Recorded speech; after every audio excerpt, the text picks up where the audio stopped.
E aí, pessoal, aqui nesse vídeo nós vamos ler Gênesis 35 e Marcos 6. Bora lá. O retorno de Jacó a Betel. Deus disse a Jacó: suba a Betel e estabeleça-se lá e faça um altar ao Deus que lhe apareceu quando você fugia de seu irmão Esaú.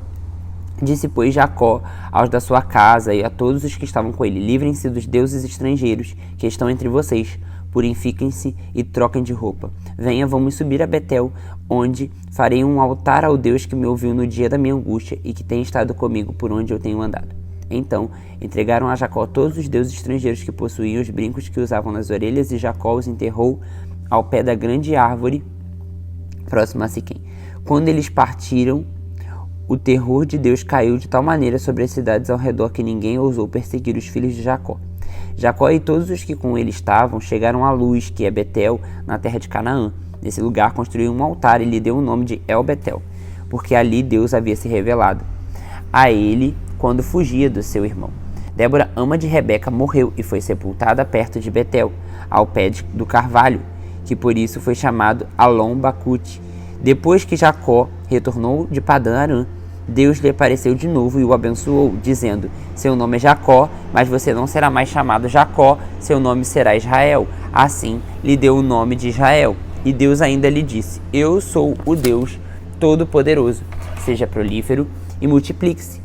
De você procederão uma nação e uma comunidade de nações, e reis estarão entre os seus descendentes. A terra que dei a Abraão e a Isaque dou a você, e também os seus futuros descendentes darei esta terra. A seguir, Deus elevou-se do lugar onde estivera falando com Jacó.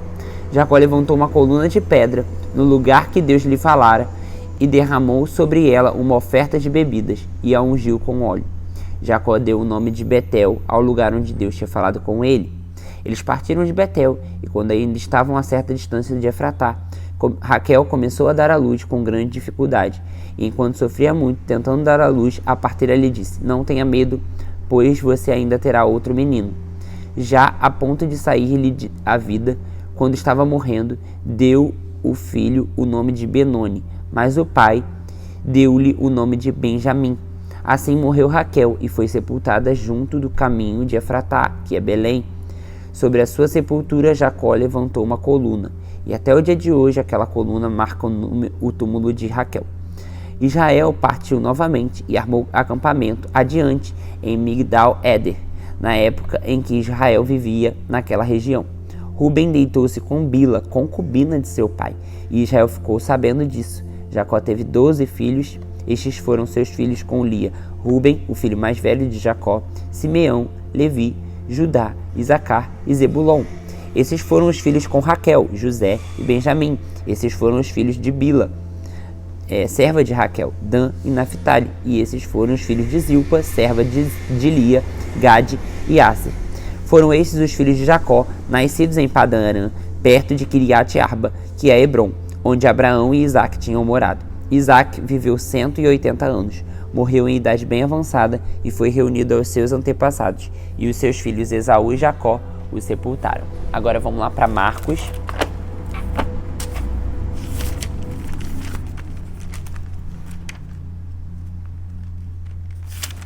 Capítulo 6.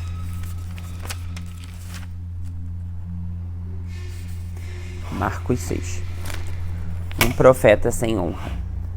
Jesus saiu dali e foi para sua cidade, acompanhando os seus discípulos. Quando chegou o sábado, começou a ensinar na sinagoga, e muitos dos que ouviam falar ficavam admirados. De onde lhes vêm estas coisas? Perguntavam ele. Que sabedoria é essa que lhe foi dada? E esses milagres que ele faz? Não é este o carpinteiro, filho de Maria, irmão de Tiago, José, Judas e Simão? Não está aqui conosco as suas irmãs? E ficavam escandalizados por causa dele. Jesus lhes disse: só em sua própria terra, entre seus parentes, em sua própria casa, é que um profeta não tem honra. E não pôde fazer ali nenhum milagre, exceto impor as mãos sobre alguns doentes e curá-los. E ficou admirado com a incredulidade deles. Então, Jesus passou a percorrer os povoados, ensinando, chamando os 12 para junto de si. Enviou-os de 2 em 2 e deu-lhes autoridade sobre os espíritos imundos. Estas foram as instruções: não levem nada pelo caminho, a não ser um bordão. Não levem pão, nem saco de viagem, nem dinheiro em seus cintos. Calcem sandálias, mas não levem túnica extra. Sempre que entrarem em uma casa, fiquem ali até partirem. E se algum povoado não os receber, nem os ouvir, sacudam a poeira dos seus pés quando saírem de lá, como testemunho contra eles. Eles saíram, pregaram ao povo que se arrependesse, expulsavam muitos demônios e ungiam muitos doentes com óleo e os curavam. O rei Herodes ouviu falar dessas coisas, pois o nome de Jesus havia se tornado bem conhecido. Algumas pessoas estavam dizendo: João Batista ressuscitou dos mortos, por isso estão operando nele poderes milagrosos. Outros diziam: ele é Elias, e ainda outros afirmavam: ele é um profeta como um dos antigos profetas. Mas Herodes ouviu essas coisas e disse: João, o homem a quem decapitei, ressuscitou dos mortos. O próprio Herodes tinha dado ordens para que prendesse João, o amarrasse e colocasse na sua prisão, por causa de Herodias, mulher de Filipe, seu irmão, com o qual ele se casara. Porquanto João dizia a Herodes: não te é permitido viver com a mulher do teu irmão. Assim, Herodias o odiava e queria matá-lo, mas não podia fazê-lo, porque Herodes temia João e o protegia, sabendo que era um homem justo e santo, e quando o ouvia ficava perplexo, mesmo assim gostava de ouvi-lo. Finalmente, Herodias teve a ocasião oportuna no seu aniversário. Herodes ofereceu um banquete aos seus líderes mais importantes, aos comandantes militares e às principais personalidades da Galileia. Quando a filha de Herodias entrou e dançou, agradou Herodes e os convidados. O rei disse à jovem: peça-me qualquer coisa que você quiser e eu darei. Prometeu sob juramento: seja o que for que me pedir, eu darei, até metade do meu reino. Ela saiu e disse à sua mãe: que pedirei? A cabeça de João Batista, respondeu ela. Imediatamente a jovem apressou-se em apresentar-se ao rei com o pedido: desejo que me deis agora mesmo a cabeça de João Batista num prato. O rei ficou aflito, mas por causa do seu juramento e dos convidados, não quis negar o pedido à jovem.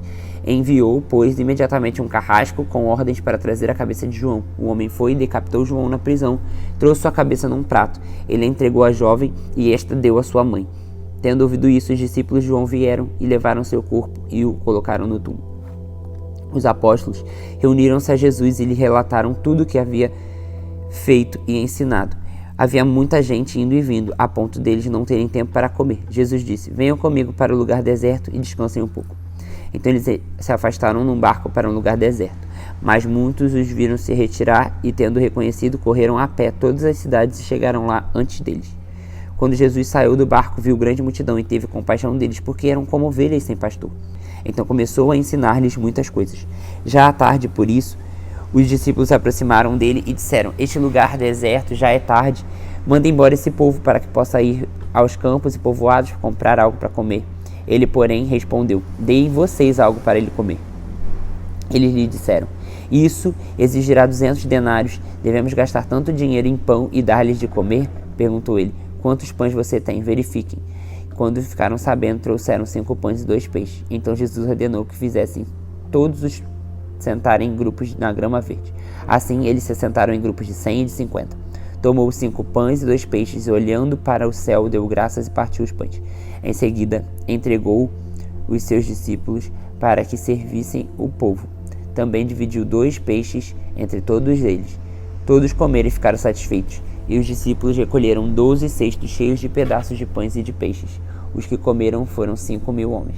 Logo em seguida, Jesus insistiu com os discípulos para que entrassem no barco e fossem adiante dele para Betsaida, enquanto ele despedia a multidão. Tendo-a despedido, subiu no monte para orar. Ao anoitecer, o barco estava no meio do mar. Jesus se achava sozinho em terra. Ele viu os discípulos remando com dificuldade, porque o vento soprava contra eles alta madrugada. Jesus dirigiu-se a eles andando sobre o mar, e estava já a ponto de passar por eles. Quando viram ele andando sobre o mar, pensaram ser um fantasma. Então gritaram, pois todos tinham visto e ficaram aterrorizados. Mas Jesus imediatamente disse: coragem, sou eu, não tenham medo. Então subiu no barco para junto deles, e o vento se acalmou, e eles ficaram atônitos, pois não tinham entendido o milagre dos pães. O coração deles estava endurecido. Depois de atravessarem o mar, chegaram a Genezaré, e ali amarraram o barco.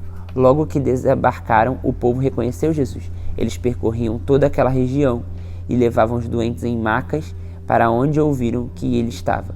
E onde quer que ele fosse povoado, cidades ou campos, levavam seus doentes para as praças e suplicavam que pudessem, pelo menos, tocar na borda do seu manto. Todos os que nele tocavam eram curados. Até o outro vídeo.